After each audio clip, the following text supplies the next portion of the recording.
Summer, 1944. The Kansas air hung thick with dust. Inside a truck, Italian prisoners of war braced for the worst. They'd been told American soldiers were monsters who would starve them. But instead of a prison cell, they were marched into a mess hall. An army cook shoved a tray into one prisoner's hands. On it was fresh bread and a scoop of ice cream. The man looked at his friend, his eyes wide, and whispered, "Is this a feast?" It was a simple question born from hunger, but it would ignite a silent battle between mercy and duty that changed everyone's lives. Before we find out what happened, if you believe small acts of humanity deserve to be remembered, hit that subscribe button and tell me in the comments what city you're watching from. I love seeing how far these incredible stories can reach. The truck shuddered to a stop, kicking up a final cloud of pale Kansas dust that settled over everything like a shroud.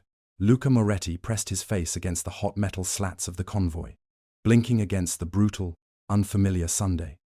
The air was a furnace, heavy with the smell of dry earth and something else, something green and sweet he couldn't name.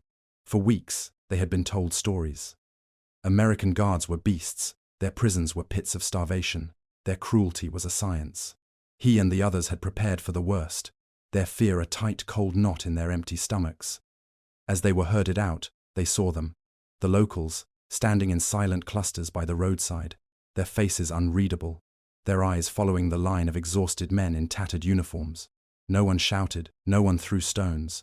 There was only a profound, watchful stillness that felt more unnerving than open hatred. They were marched past barracks and into a long, low building that smelled of lye soap and cooked onions. It was a mess hall, clean and spare. A man stood behind the serving line, his sleeves rolled up to his elbows, revealing strong, sun-browned forearms. He wore an apron over his uniform, his face set in a look of grim efficiency. This was Sergeant Hal Whitman, though Luca didn't know his name. To the prisoners, he was just another American, another face in the machine of their captivity. One by one, they shuffled forward. When Luca reached the front, Hal slapped a piece of what looked like cornbread and a ladle of thin soup onto a metal tray without meeting his eyes.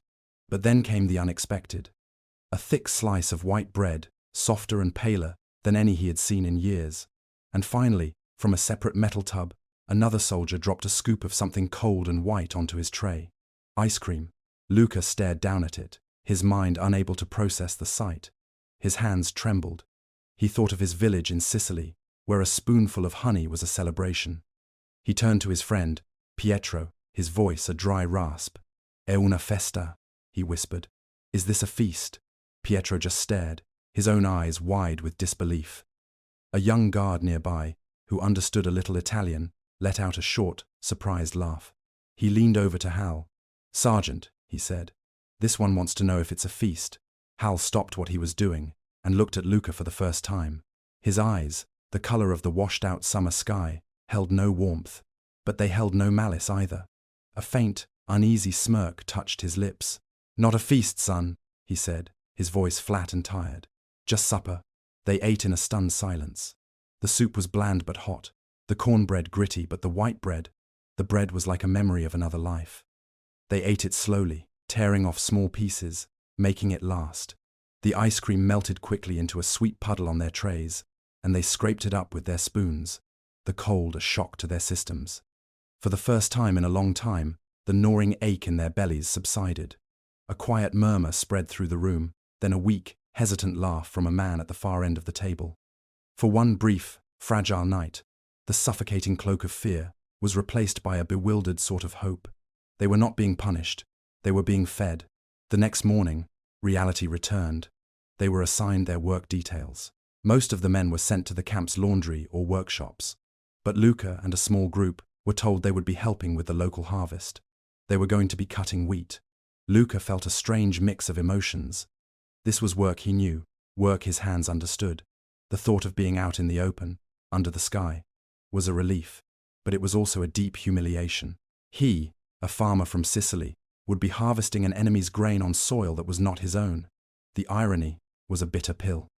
As they lined up for their morning meal, the hunger from years of rationing was still a living thing inside them.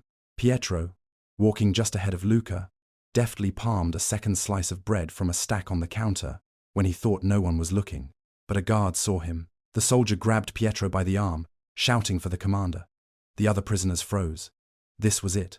the moment they had been dreading. They knew the rules of collective punishment. One man's transgression meant misery for all. The guards started yelling, ordering them all back against the wall, threatening to cut rations for the entire barracks. Then, a quiet voice cut through the noise. "Let him go." It was Sergeant Whitman.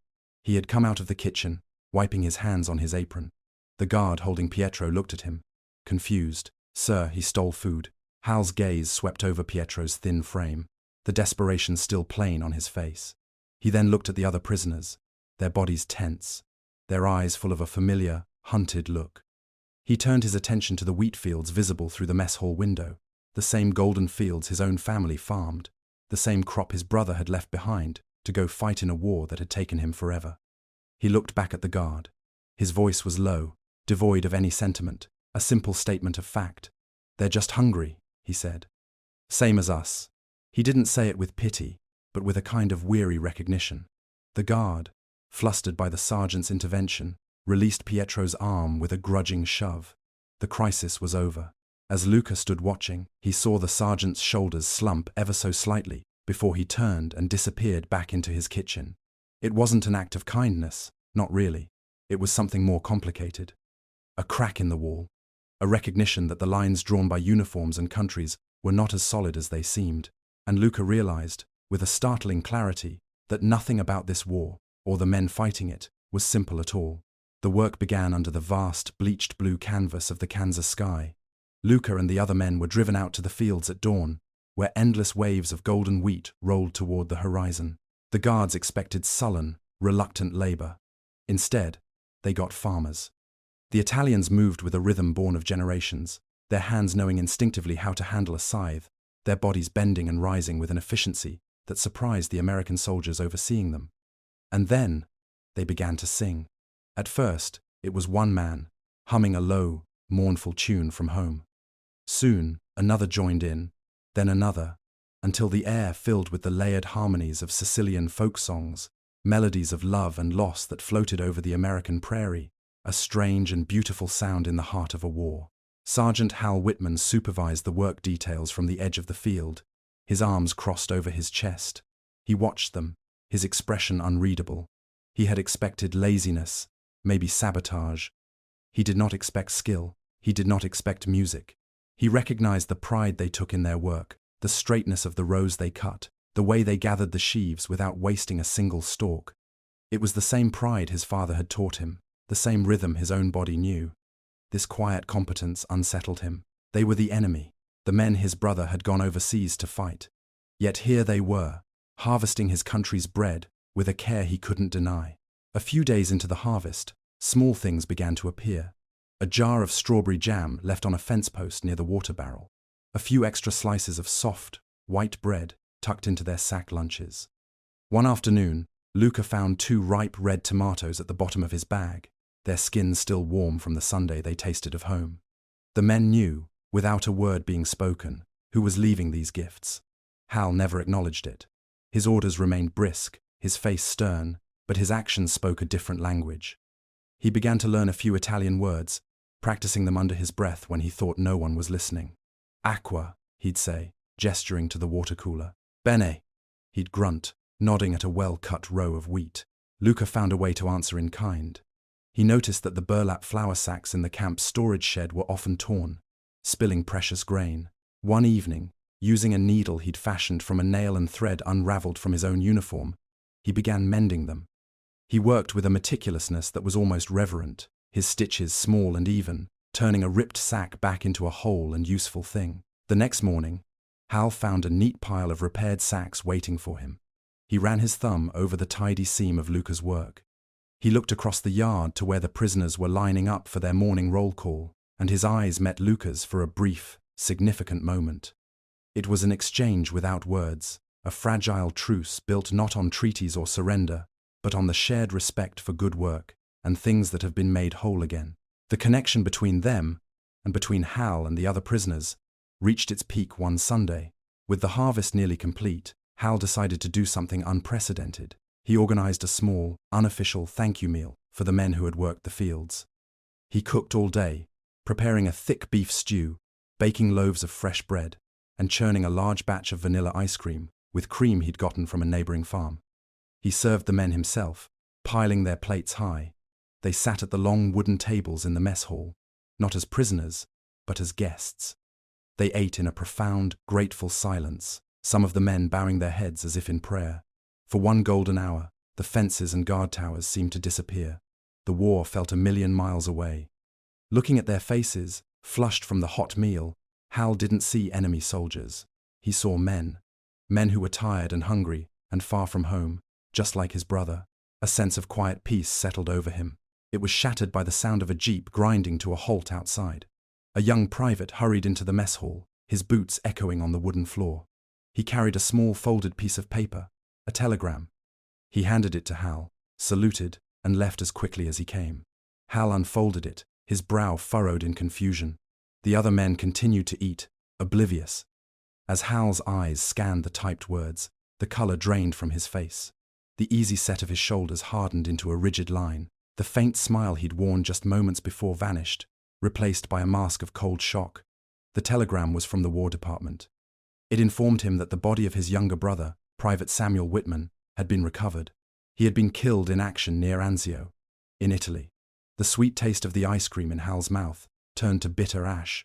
The men he had just fed, the men whose humanity he had just allowed himself to see, were from the very place that had swallowed his brother whole. The change was as sudden and brutal as a summer storm.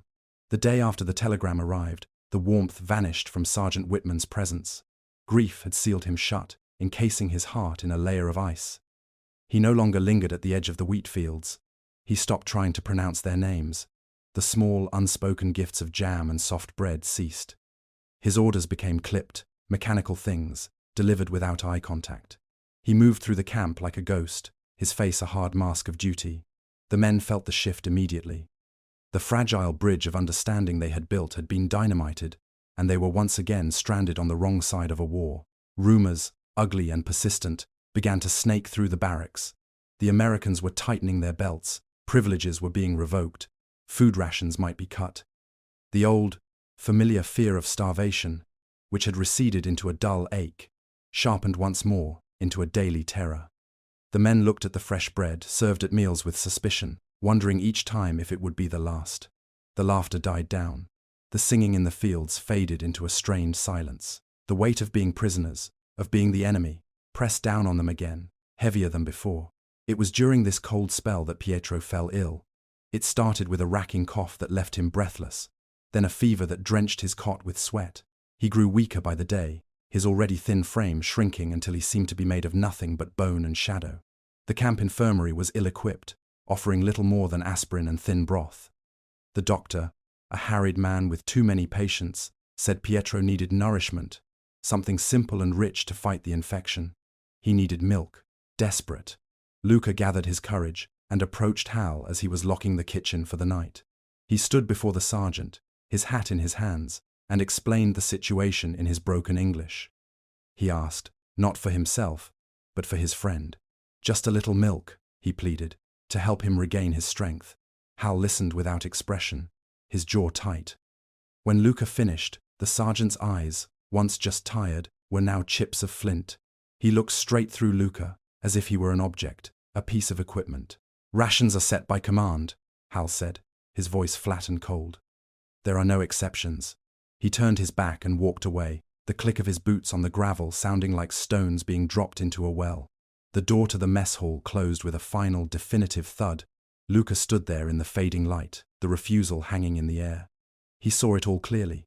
In Hal's eyes, Pietro was not a sick man dying in a strange land. He was an Italian soldier. And in that moment, for Sergeant Whitman, every Italian soldier wore the face of the man who had killed his brother. That night, Luca lay on his cot, listening to Pietro's ragged breathing. He could not let him die. Not like this. An idea, reckless and dangerous, took root in his mind. He knew the kitchen's layout. He knew the guard's patrol schedule. He knew when the storeroom was left unattended for a precious few minutes during the shift change just after midnight. He would not ask again. He would take what was needed. He rose from his bunk, a shadow among shadows, and slipped out of the barracks. Every step toward the mess hall was a gamble against barbed wire, guard towers, and the unyielding rules of the camp. His heart hammered against his ribs, but his resolve was firm. This was not about defiance. It was about saving a friend. He found a window that was often left unlatched and slid it open, slipping silently into the dark, cavernous kitchen. The air smelled of stale bread and bleach. Guided by memory and the faint moonlight filtering through the high windows, he made his way to the large, humming icebox. He found what he was looking for, a metal can of milk, cold and heavy in his hands. He was just turning to leave, his mission accomplished, when the room was flooded with blinding light. "Don't move," a voice commanded, sharp and authoritative. Luca froze. Standing in the doorway was Captain Emery Caldwell, the camp commander, his face etched with stern disapproval. He must have been doing a late-night inspection. Caldwell's eyes flickered from Luca's terrified face to the can of milk clutched in his hand.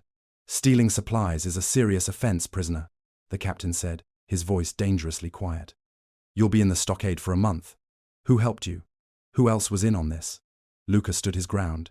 He straightened his shoulders and looked the captain in the eye. He would not betray the others. He had acted alone. He refused to answer. Just as Caldwell was about to call for the guards, another figure appeared in the doorway. It was Sergeant Whitman, drawn by the light. He took in the scene in an instant, the captain, the prisoner, the stolen milk. He saw the desperation on Luca's face and the rigid judgment on Caldwell's, and he understood. He saw the line of events he had set in motion, with his own grief-stricken refusal. In that split second, something inside him broke. The wall of anger he had built around his heart crumbled, and all that was left was the man who had wanted to share his bread. "It was me, sir," Hal said, his voice startlingly clear in the silent kitchen. "I told him to take it."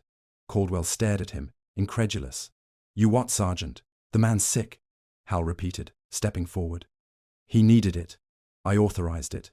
It was an impossible lie, a blatant act of insubordination, but he delivered it with the unshakable conviction of truth. The lie hung in the air, a shield between Luca and punishment. Caldwell was speechless. He couldn't punish the prisoner if a sergeant was claiming responsibility, but a sergeant admitting he'd sanctioned theft from his own kitchen, it was a fireable, perhaps even a court-martial, offense. The fallout was swift and quiet. Captain Caldwell was a man who hated complications. The next day, Sergeant Whitman was reassigned to a motor pool on the far side of the base. Luca's harvest detail was dissolved, its members scattered to different barracks and duties. The two men never saw each other again. There was no chance to say thank you, no time for a goodbye. The brief, unspoken alliance was over. But that evening, when Luca returned to his bunk, he found something lying on his thin blanket. It was a mess hall napkin, neatly folded. He opened it. Scrawled in Hal's rough, blocky handwriting were 4 simple words that undid him completely. "You did nothing wrong. 1978. The afternoon sun slanted through the dusty attic window, illuminating floating particles of dust like tiny, captured stars.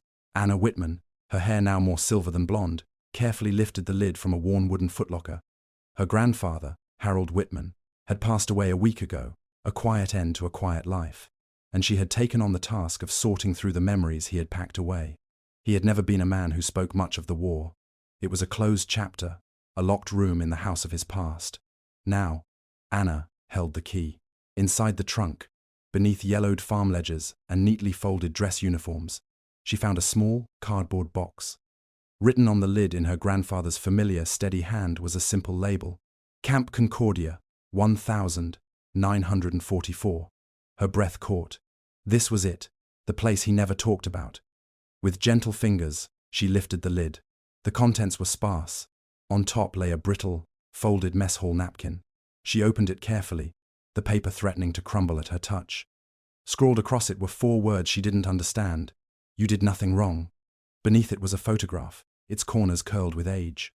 In the faded black and white image, a group of gaunt, dark-haired men sat at a long table, their faces a mixture of awe and gratitude as they looked down at bowls of what appeared to be ice cream.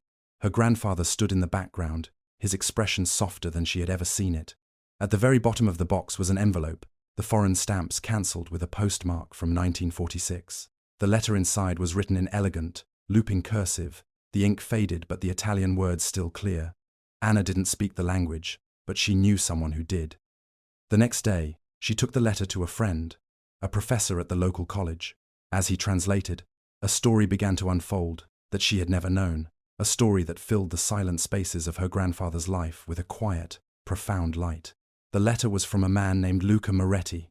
It was addressed to Sergeant Whitman, the man who showed us that America's strength was not in its guns, but in its mercy. He wrote of his time as a prisoner, of the fear and the hunger, and of the unexpected kindness of a camp cook. He spoke of fresh bread and ice cream, a meal that had felt like a feast. He described how the sergeant had protected him, risking his own position to save him from punishment over a can of stolen milk. It was an act, Luca wrote, that had replanted a seed of hope in the barren soil of his heart. He went on to explain that after the war, he had returned home to his village in Sicily. The memory of that simple act of grace had stayed with him, a guiding star in the difficult years of rebuilding. He had decided to become a baker, to spend his life creating the one thing that had symbolized hope for him in his darkest hours: good bread. He had saved, he had worked, and he had finally opened a small bakery in Naples. He had named it, he wrote, in honor of that day in Kansas. He called it Il Banchetto, the feast. The letter ended with a simple, heartfelt thank you, an expression of gratitude that had crossed an ocean and traversed decades to finally find its audience. Anna sat in her car outside the professor's office, the translation resting on the seat beside her. Tears streamed down her face, not of sadness, but of a deep, resonant understanding. The quiet, sometimes distant man she had known as her grandfather had carried this incredible secret. He had been a hero, not on a battlefield with a rifle, but in a dusty Kansas kitchen with a loaf of bread and a difficult choice. The mercy he had shown had not been a single, fleeting act. It had blossomed, thousands of miles away, into a place of nourishment and community. It had lived on an impulse, driven by a need to connect the final thread of the story. Anna did something her grandfather never could. She looked up the bakery. It still existed, a beloved institution in a bustling Naples neighborhood. With a trembling hand, she wrote a letter, not to Luca Moretti, who she presumed would be very old if he was even still alive, but to the current owners of Il Banchetto. She told them who she was. She enclosed a copy of the photograph and the translation of the letter. She explained that her grandfather had just passed away, and that in sorting through his things, she had discovered a piece of his life she had never known. She simply wanted them to know that his story, and their story, had finally been heard. 2 weeks later, a package arrived from Italy. Inside, wrapped carefully in brown paper and tied with string, was a round, rustic loaf of bread. The aroma filled her kitchen, a warm, yeasty scent of comfort and time. Tucked inside the wrapping was a note, written in English. It was from Luca's son, Marco, who now ran the bakery his father had built. "My father passed away many years ago," he wrote, "but he told me this story many times. He said a good man in America once fed him hope when he had none. It is my honor to return it to you, warm." That evening, Anna sat at her kitchen table. She broke off a piece of the crusty bread.